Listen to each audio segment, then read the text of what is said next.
Hey guys, this is John, and I'm playing Maestro ASK in the 5-minute pool on ICC. Alright, this is our buddy who always plays the same line where he goes for a quick e4. So, I'll try to keep the queens on the board this time. I can't promise anything. Yeah, he loves getting in pawn e4. He's very persistent in this regard. So, no promises. I'll see what I can do. He's got a really high 5-minute rating. So this move, yeah, let's just develop. I'm not going to react too strongly to that. Try to cut off his castling for now. He's probably going to get a bishop to e3, but maybe we can take advantage somehow. Play quick. He's also a quick player. There was a time where I was playing this guy pretty frequently, and I distinctly remember getting several games in against him in a short period of time. Okay, let's play queen d7, bring this rook to d8. The thing is, this guy plays this structure so often, you know he's probably a specialist in it. Like, he's probably done his homework and he knows what's up in this line. Let's go back here. I mean, he might play bishop g5, but I don't even think I would mind playing h6 too much. Or maybe rook e6 even, or queen e6 for that matter. Yeah, let's play queen d6. Yeah, let's do that. And then I'm going to play h6 next. I just wanted to avoid the structural weakening that could occur had I allowed him to take, and I'd have to take with a pawn. d4, probably not correct.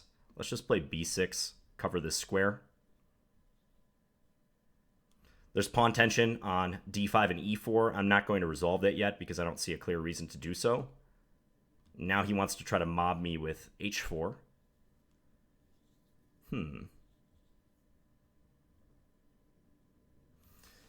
So if I take now and then he takes... Yeah, there's not much going there. Okay, let's play h6. My bishop might have to go back to h7, but it could emerge at some stage. For now, it's looking at this e4 pawn, but the thing is, white wants to keep that pawn there, so they might have to do that, like, indefinitely, almost.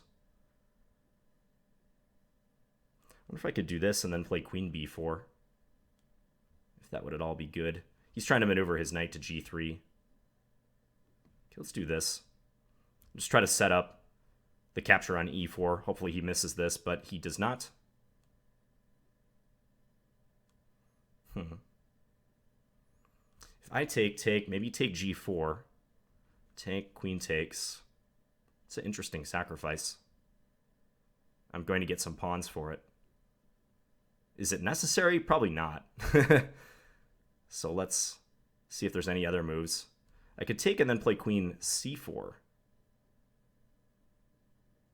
Yeah, how about that?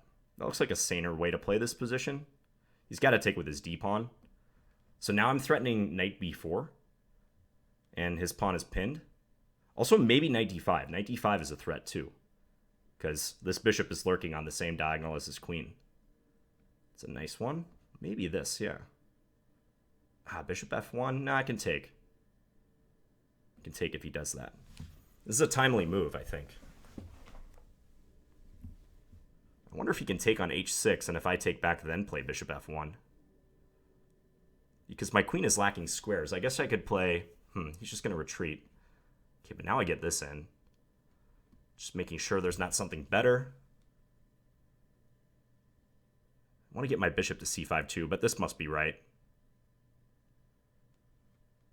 If bishop f1, probably just move the queen back to e6.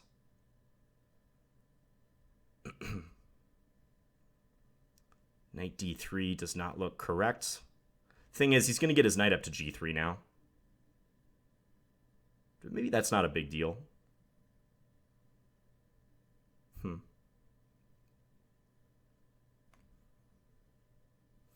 The knight's coming into f5. Okay, I'm going to go here, and then I'm going to play f6 and bishop g8. Start trying to maneuver. Get this bishop in the game again. It's probably done about all it's going to do on this diagonal for now. So he comes back out.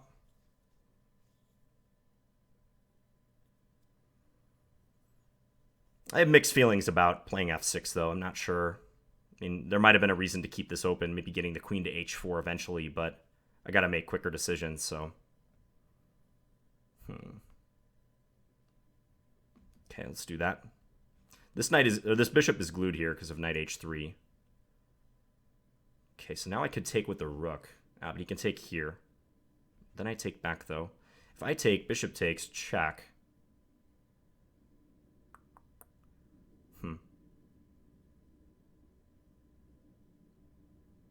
Doesn't do much. Well, maybe it's worth considering. I'm going to do it. Minute 50. Again, got to play faster. So let's do this. Might put my queen in on b3 at some stage.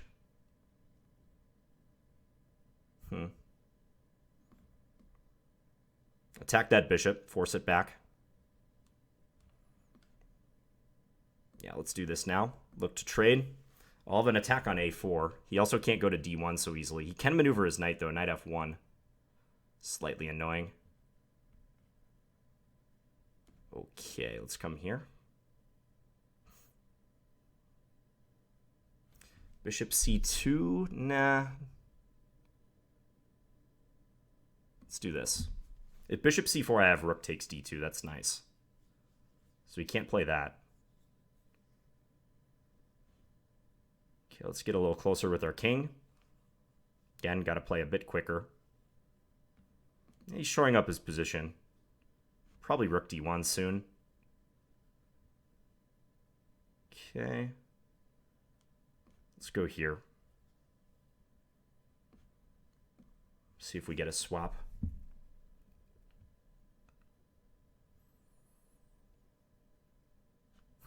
Maybe we want to take with the rook. I don't know. Now, let's just keep it simple. Take with the bishop first and foremost. Okay, let's do this.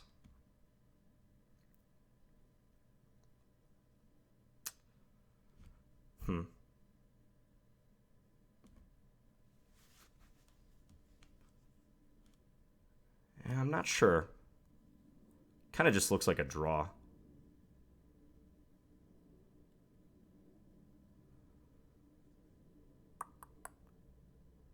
But then again, I got to be the one to play a little faster. He might go for b4. In which case, probably rook a8. If bishop c6, rook a7 is fine. I think. Let's do this. Look to trade. b5, yep, closes it down. Maybe go for c6. Okay, let's do that. I know b6 is hanging, but I can take then. Maybe c5 was a bit better. Hard to say. Well, he's going to go for this. He's going to gamble a little bit. Well, I guess he wins a5 is his point. Check. Let's bring our king over.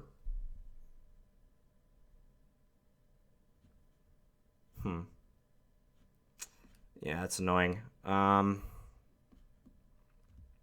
may have to give up my rook at some stage. Can check, yep.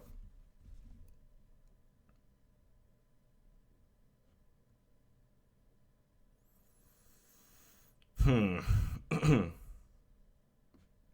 let's take that.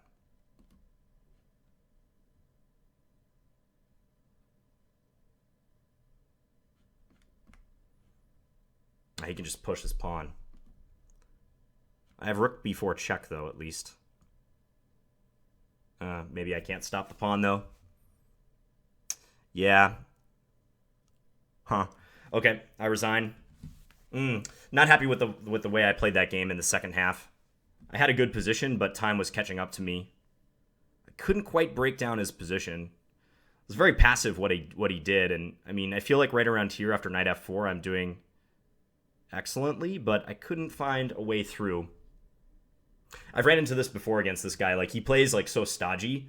It's not like he's playing ambitiously. He's just kind of playing a setup he's very familiar with and waiting. And I don't want to. It's kind of like Olegas light. I wouldn't compare this guy's personality to Olegas, but like what he does is sort of like Olegas style. Same opening all the time.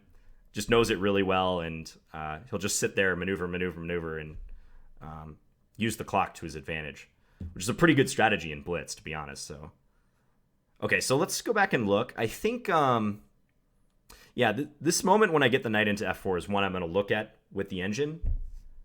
I also think maybe the time I played f6 and tried to get the bishop to g8, I might have been losing the thread right around here. Although, even when I got to this endgame, I felt like I was still a little bit better. Knight f1 was an annoying resource because you can go to d2 and try to kick my bishop out, which I really didn't like. If I could keep my bishop on b3, that would be tremendous, but I can't. Yeah, in this endgame, I didn't have a good plan. Maybe I shouldn't trade the light square bishops, but otherwise I feel like I'm sitting here without anything to do. But then again, there could be something which is to be said about playing a move like rook a7 and waiting. You can go bishop c6 and maybe b5 at some stage. Okay, so let's have a look at it. So he very much likes getting the pawn to e4 and playing knight h3 f2. Interestingly, whenever I play this guy, I'm always black. We've had, I think, probably 5 games or so, and I'm black like every time. It's the same line. Knight f2, rook e8. I'm not going to add the engine or spend too much time on these moves because I think they're all fine.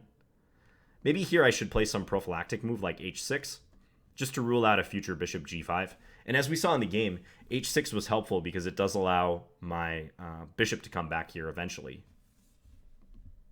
Likewise, maybe I could play queen d6, whereupon the queen would be defending the knight on f6. So that also comes to mind. But queen d7, knight d2. Here I played bishop f8 because I felt like I might want to put the pawn on b6 to control the c5 square. And if I were to play bishop b6, I'd be blocking that. And if bishop a7, b6 is not a enticing option, locking in the bishop. So that was the reasoning there. Okay, so I played this way just to cover the knight with the queen, b6. And now h4, he's threatening to go g5 bishop, or g4 rather, bishop g6, and then h5, trapping that piece. You sometimes see this on the queen side when someone will play a4 against a bishop on c5. Happens a lot in like the Gioco Pianissimo, for instance. So I have to be aware of that threat. Let's add the computer right around here. Says black is doing well. It suggests bishop g6. So my bishop does get kind of locked out on h7, but as we saw, it's not totally out of play yet. Okay, here I played queen e6, which threatens to take. I was trying to target that undefended knight, but maybe a direct move is possible, d4. That's a move I looked at. I have a lot of pieces backing this up. I just wasn't sure about it, so I didn't play it. So if takes, pawn takes, maybe the point is I can get my knight to d5 this time. Bishop f2, yep, knight d5. I didn't consider that one. The knight coming to that square and using the e-file pin. Because by virtue of having established these pawns on light squares, white's dark squares are very weak. So queen e6, queen c2. This is still good. Queen c4. Maybe not best. It looked active, and it threatened knight b4, trying to use the c-pawn pin. But again, maybe not best. Knight d5, hitting the bishop, bishop c1. I was wondering if white could play either bishop f1 directly or take on h6. This move I thought about. Idea being after takes, now to play bishop f1 when there's no knight takes e3 move. Although the computer still likes black. Here. Oh, and the point is if this happens, I have knight e3 at the end, forking the bishop and the rook. And black wins material. I'll be going up a piece. But bishop f1 could be played straight away. And then if I take here, he takes, we get a trade. And the engine thinks this position is about equal. Yeah, it's equal material. Black has 2 bishops, but the position is not very open. There's only one open file to work with. So yeah, this might be okay for white.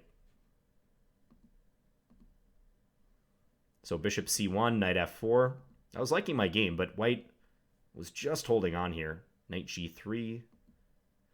Okay, so you know how when I said I had mixed feelings about playing f6? Like, this is the sort of move that I was trying to arrange, but I never found a good moment to do it.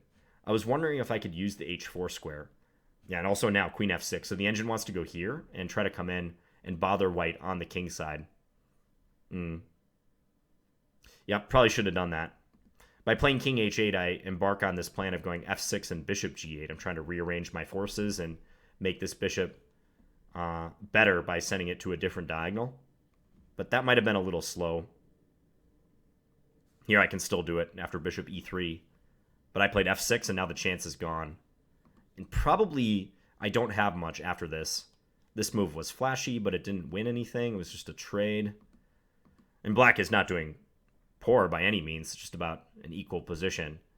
But my chance to capitalize on my advantage has gone. Yeah. Knight d2 was good. So white ejects my bishop from this square. We traded the knights soon. Again, the position's roughly equal. Rook b1. Maybe bishop a3 was unnecessary. My bishop's not really doing much there. I was trying to get them to play rook a1 so I could play bishop b2, but that's a bit of hope chess. I mean, white could try to play b4 and lock out my bishop. That was one thing I was worried about. That's why I ended up moving my bishop back. I was worried they might do this at some stage. It's probably a bad idea, though. Yeah, bishop a2. And with white's king on e1, if they play rook e1 here, or rook a1 rather, I can take on b4 with check. And then move this bishop back. So that's the point of that. And white's getting a little something after b4. I think this position's still holdable, but it's a lot tougher. Rook b8 is recommended. Not an easy move to find. So my rook is poised on the b file. Should white move their bishop? Yeah, white's got a bit of a pull, though, because white is in charge of the pawn breaks now. My pawn structure is fixed, pretty much. Also, I have light square weaknesses. Every single pawn on a dark square. That's why trading the light square bishops kind of hurt later on. The time difference is playing into it at this stage. He's got more than a minute extra. Yeah, this move was probably bad, wasn't it? Bishop d7. So I could have taken and then played bishop d7. Aha, that's a much better move order. I agree with what the computer's saying now. Because now if white were to trade, they have trouble defending a4. If rook a1, I take b4. And if a5, I just take a5. So that would have been a lot more effective. Yes. So wrong move order. I played bishop d7 directly. They took and then played b5, and now I'm getting squeezed. If I didn't have a dark square bishop, I would be fine here. But look at this. Like, everything's on a dark square for black except my rook. But all of the important features of the position are committed to a certain color complex, the dark squares. And that means I really have to watch out for light square invasions. Also, white has this pawn break, c4, c5, which they could try to bring about eventually. It still feels like black should hold, but edge to white, for sure. This is what happened. When you're in time pressure, you're usually going to play for activity, and that's what I did here. Probably underestimating bishop takes b6. I thought, well, since I win the c3 pawn, I was good, but this a5 pawn is lost, and then white's a pawn becomes a huge force. White even had time to play kind of a passive move, rook f1, defending this pawn, because I can't save my a pawn.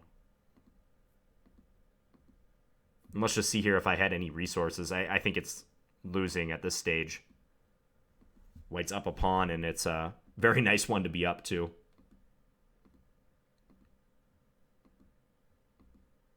Yeah, this is just losing, isn't it? Oh, he had made it 2 here. Bishop c5, rook e7. That would have ended my misery. a6, and I can't stop the pawn soon, so I resigned. So he outplayed me at the end. But I liked my opening play. My middle game play was okay. I think if I would have hit upon the plan of playing my queen or bishop into h4, that really would have changed the course of the game and might have allowed me to capitalize on the advantage that I have here. As I push back white quite a ways. The only thing white really has going for them in this position is this kingside bind, but in pushing these pawns forward, they've created some weaknesses, like on the dark squares, h4. So if I could get my queen in there, that would have been the appropriate way to play it. So yeah, like queen f6 right here. As played, it was still fine. It was just equal, but yeah, I didn't play the endgame properly and had time pressure as well. Got to work on that. I will get you someday, Maestro ASK. But good game for now. And I hope you guys enjoyed watching this video. I'll be back soon with another one. Talk to you guys later.